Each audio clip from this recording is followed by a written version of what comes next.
Hey everyone, Sky Knight here. I'm going to bring you my updated Noble Knight deck profile for the new January 2015 ban list here. So, not a whole lot has changed. I've made a few updates here and there, and so I'll go right into the deck and I'll kind of explain everything as I go along. So, I'm starting off with 3 Merlin. The reason why I want 3 Merlin here is, first I want to see this card as fast as possible because this definitely adds OTK potential for the Noble Knights. So getting this card as fast as possible so I can throw it in the graveyard to use its secondary effects later on in the duel.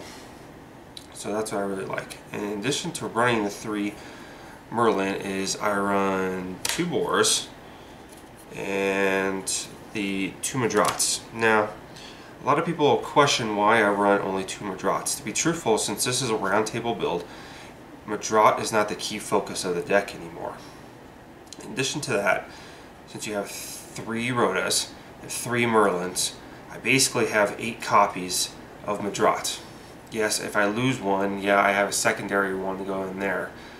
But honestly, I've only needed 2 Madrats, and as long as I have one in the graveyard, I'm able to use Last Chapter to bring it back, and I can go into Sacred King earlier or make other plays with that. So I just don't feel like you need 3 in there. Yes, 3 can help the deck and everything, but because of space and everything, I think 2 just works perfectly. Then I have 1 Hylonslin, great card, especially against the Shadow matchup where you're able to like tribute off your king with all the noble arms attached to bring them all attached to him, so then they're not able to plus off you as much. Then I got 1 Ichitar. I still feel like this is a great card, especially you dump it in there with Round Table and then banish to bring it back into the field. Then 1 Bedweir, really great for OTKs as well as just being able to dump arms into the graveyard, especially when you need to go into like an Xyz play, but you can't go into level 4 king and you don't have any arms. This card will allow you to just dump something in there. And then I run the 1 Dryston. I really wish I could run 2, but just space is really tight. 1 Gwen. Then of course I got 1 Brothers. And I got the 2 Queens and the 1 Lady of the Lake. So coming back to Lady of the Lake here. So as you can see, I don't run the vanilla Artorias, and the reason why is I do run Foolish in here. I'm able to put her in the graveyard and then bring her back if necessary. But what I really like to use with her is basically Merlin's effect. Is that I'm able to summon her with another monster on board. I don't need to actually go into my plays as fast as possible. Plus, anyways, it allows it to kind of, play around certain cards, especially with the meta playing so many back rows these days. That's why I'm not running that, and that's just kind of a personal choice. So there's the monster lineup. So for spells, running the 2 MST, and then as a third one, I'm actually running Restraint Wave. The reason I'm running the Restraint Wave is because, especially against like the Burning Abyss matchup in particular, of just how they just set so many back rows and everything, I'm basically just trying to clear the board as much as possible. Just because, yeah, I can MST a few on, but there's multiple times Burning Abyss will just set 1 and then 3 or 4 back rows, and you even see it in your Satellar Knight matchup. Set Deneb 4 back rows, and then you're like, shit, well, I can only MST 1. So this just allows me to clear that out. True, it only targets the face down, so if you did activate it, they can, chain it. But this does basically present a lot of problems for them because it'll clear out their board, allow you to go into your plays a lot faster. So it's been working me for so far. There are times where I'll site it out for another MST or even a Night Beam. So in addition, we're running the 3 Rhodas. Then we run the 3 Lance.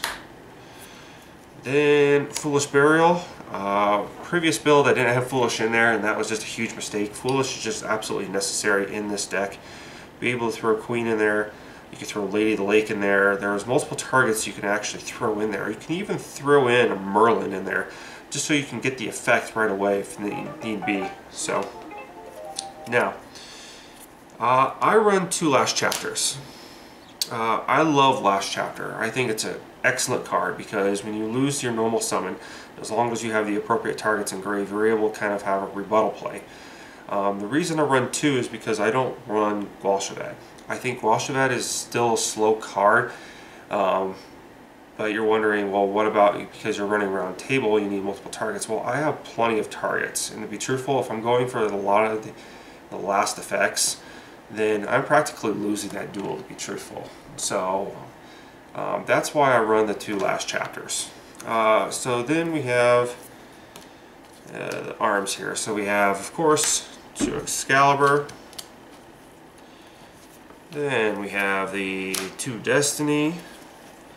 Then I have 1 Caliburn, 1 Gallatin, then 1 Aphrodite.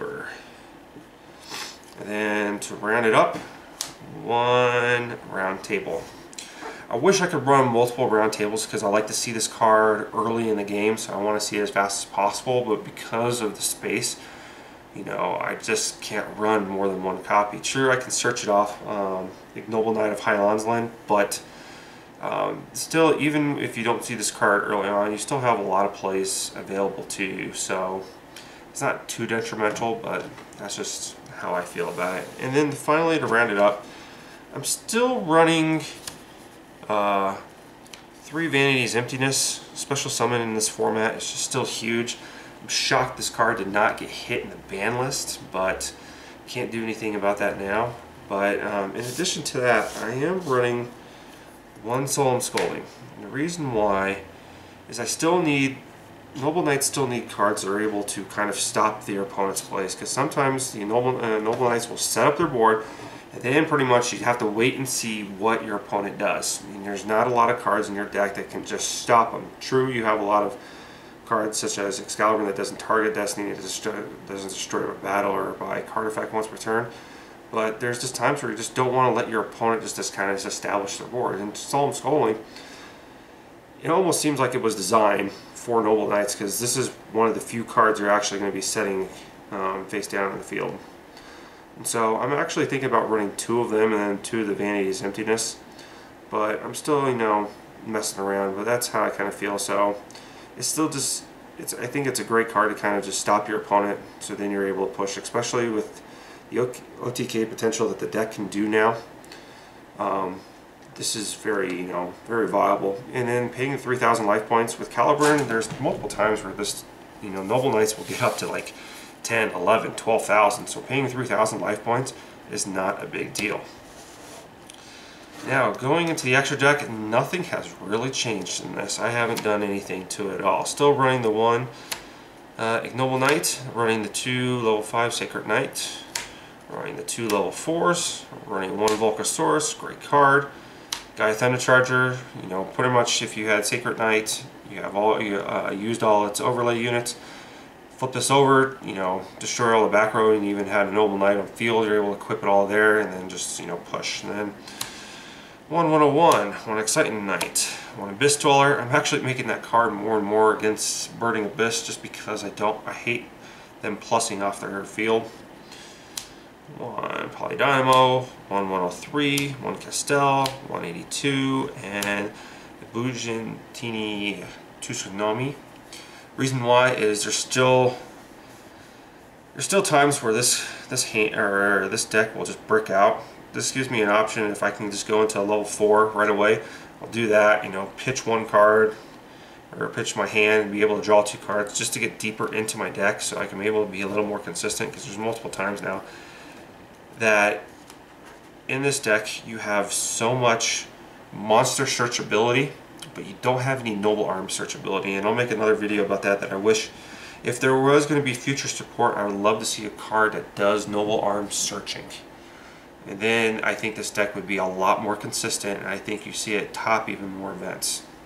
But that is a different discussion altogether.